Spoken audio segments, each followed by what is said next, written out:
for creators, for completely different ways of seeing the world. And between them, one tip that generally stopped me in my tracks and made me rethink how I travel. One hack that I think will change the way that you travel. One hack that could save you lots of time planning, and one travel advice that I think everybody should know. I've been doing Instagram Reels or Instagram Lives with content creators. I do one a month, and I thought this information is too good to just leave out there into the universe. I thought it actually needed to be told again and again. And so that's why I've created this next 4 episodes basically talking about all these tips and advice.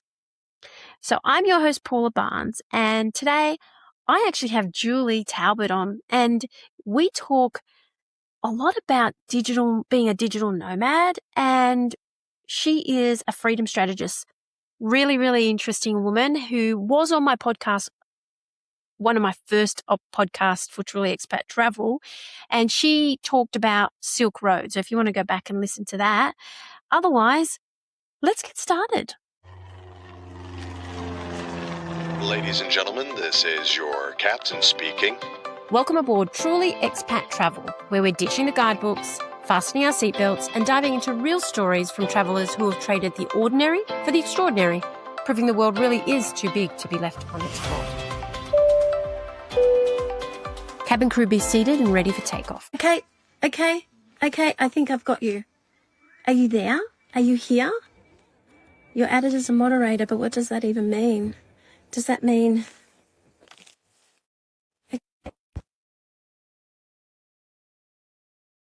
Yeah, Julie. Feels silly. I'm just talking to myself.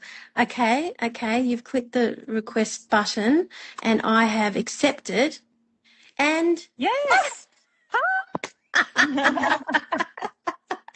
Talk about not technologically savvy. I feel like a dinosaur.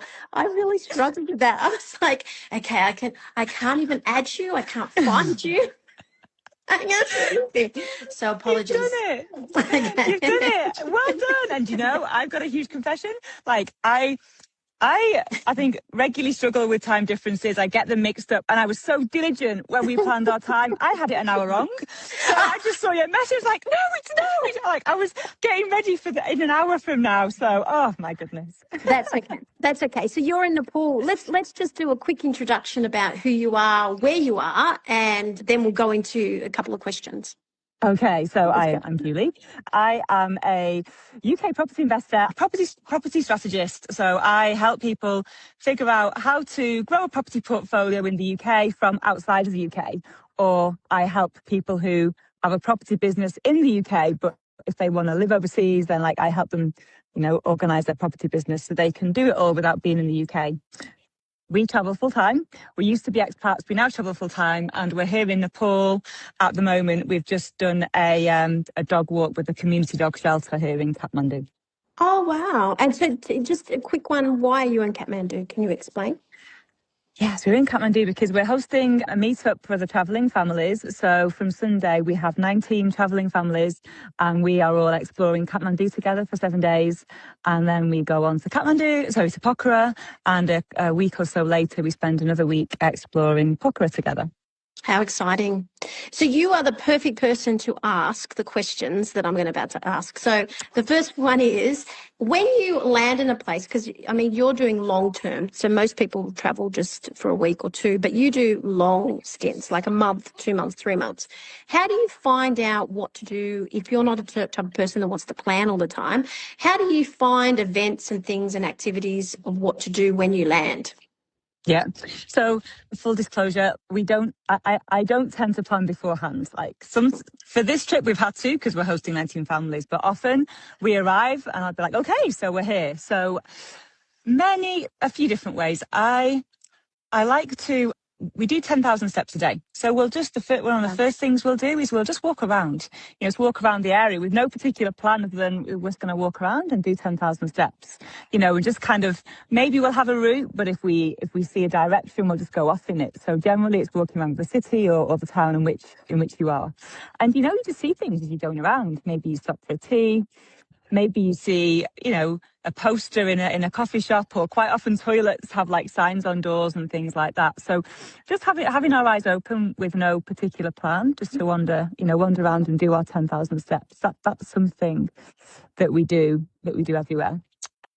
Another thing I like to do is we like to get public transport when we're in a place. So, if we need to go somewhere, yes, you can always book a taxi or get like the, accommodation to organise something for you.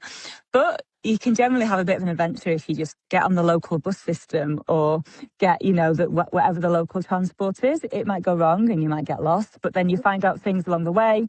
There's quite often posters that you can pick things up, advertising local activities.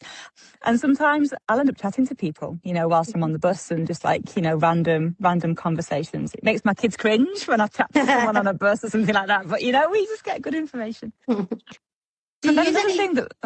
Sorry, do you use any apps or any other type of like social media to find out as well? Sometimes. So we had the most amazing street food tour in Kathmandu, actually, through Get Your Guide.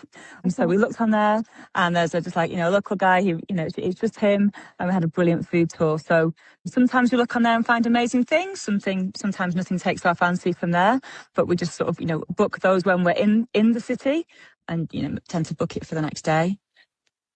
I mean, Google Maps, we use Google Maps for things. Sometimes I'll use All Trails for like routes and things like that, and downloading maps. But in terms of like events and activities, sometimes we'll look on maybe a local Facebook group and something like that, just to see what's going on. I think they're the main ones, I think. So how do you find out what's happening this weekend, for example? Like, what are the locals doing, and how do you find out information from them, or, rather than the big tourist spots?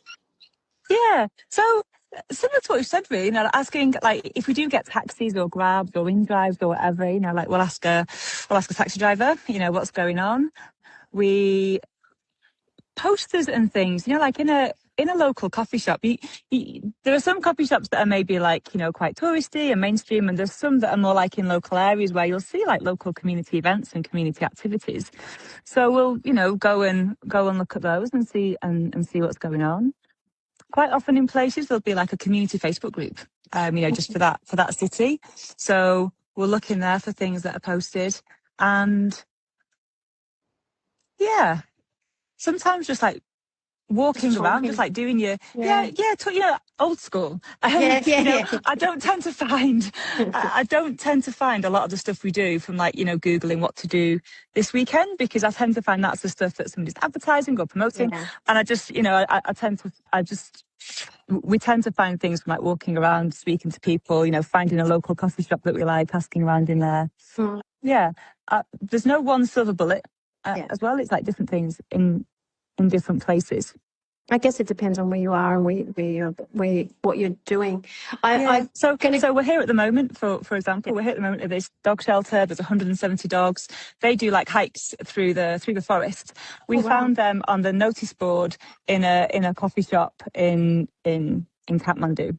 I hadn't seen them on Facebook. I hadn't seen them advertised. I've not seen them in a blog. And we just had the most amazing time here last year, and now we've brought our friends back here this year. It's definitely old school, just in a coffee shop. Do you know, I'm going to go back to where you said about Get Your Guide, because I truly believe that's kind of, I don't have as much time, the luxury of time that you do have. So when I go to a new place, when I go to a new place, I do the same thing. I go Get Your Guide, either like a walking tour or a food tour, because the guides really know their stuff, right? So you can pick their brain on what's going on, and if there's anything to do. Because I find if I've got a couple of days spare, they're the people that I speak to figure out where I'm going to go. So I like that too. And quite often, the Get Your Guides, they do other things as well that maybe they haven't got on Get Your Guide. So then they can, talk to you about other things. Like the guy who did the food tour with us, he just sent me a WhatsApp message yesterday with, Julie, whilst you're here, here's a load of other things for you. I was just so cool. So kind. So if you're in a place for a bit longer, then, you've got a contact there for for doing those things as well. Do you know the other one I would suggest? I jumped in an Uber. I think I told you this story. I jumped in an Uber just recently in Ipoh, and the Uber driver said to me, "Oh, you're only here for a day, blah, blah, blah." She ended up being a tour guide. She took me for a full day tour of the area that was probably half the price of what I would have paid on a normal tour. And also it was one-on-one experience, and I felt super safe in her presence, right? Yeah. So that was something. Yeah, that is a good. We did something really similar yesterday. We went to Nagakot, and I got the it's in-drive here, not grab or anything. So I got the in-drive to this like mountain village, and I was going to walk around, and I just kind of like, as the driver was leaving, he was like, "Oh, what are you going to do?" And I said, "Oh, I don't know." So we struck up on this deal, and if we doubled the price, then he'd stay with us for a couple of hours, drive us around, and take us home again. So there's always lots of transport options that you can book, but you're exactly right. Sometimes you can just make a really tactical plan with your, with your taxi driver. Yeah, and they'll know what's going on for the weekend and stuff, and events that are happening as well. So even if they don't take you around, at least they can give you some other options. Do you have any other advice for people? Oh, something we've done really recently, and I've just been talking to somebody about it today, and they did it because we did it, and they had the same brilliant experience. So as a travelling family, we decided to stay in a hostel, which I would never normally thought of a hostel. Like, to me, hostels like backpackers and like, it's kind of like a different season of life. But, we stayed in hostels, and we met so many different sorts of people. Like, some people were doing driving tours across continental Asian continent. Some people were retired and doing trips. There was some of the families. There was some pairs of 20-year-olds who were doing trips. But we met a really different demographic of people who, to talk to and to learn from. And some of the hostels were like co-working space hostels. You had people who lived there, who worked there. So again, you're learning from people who live there, who are sort of like freelancing, but working for like different organizations. And it just brought such a rich experience to us being we were in Kyrgyzstan actually. Yeah. And we stayed in a few hostels. So I would never have thought as a family to go and stay in a hostel. But it's something now that I would definitely look at again, because we booked a room of 4. So yes, we're in bunk beds. But there are some really, really boutique hostels about these days. It's not the hostel that I used to stay in. Really, really different. And they have kitchens. You can cook for yourself. We were baking cakes and biscuits. The kids were serving up biscuits to all the other residents and staff and stuff. So, and it has focused on community activities as well. So that's a bit of a really new hack for us, actually. That's a great tip, actually, because I think these days, not all hostels, because there are some hostels that are still a little bit like dorms and stuff, but there are a lot of hostels now that are brand new, that are catered for families, that you can have your own rooms, you can have your own privacy, and so it's not really that, bunk bed kind of communal feel that you used to have to do back when I was backpacking many, many years ago. many, many years ago. Not that long, Paula. Last week. It was just last week. Yeah, I was 21 just last week. Yeah. But yeah, I think that's a really good one, because I think people forget that these are great ways to learn. And because you know what, back in the day when I was backpacking in my 20s, that's how you found out all the information, because you didn't have the internet, right? So where are you going today? Oh, I found this great blah, blah, blah, blah. And that's also a really good hack, because they're the little hidden gems that aren't all over the internet. I think we may have lost her. Maybe it's just me, and I don't know if I'm still going, but I think we may have lost her because I don't know if Nepal has great internet access. But maybe I need to finish it there and thank her, and maybe she can see these a little bit later. Thank you, everybody, for coming on. I know people have jumped on, jumped off. Thank you for joining me on the Truly Expat Travel podcast. If you liked this episode and you found it valuable, then why don't you go ahead and like and subscribe so that you don't miss an episode moving forward. I've got some amazing guests and some fantastic destinations coming up.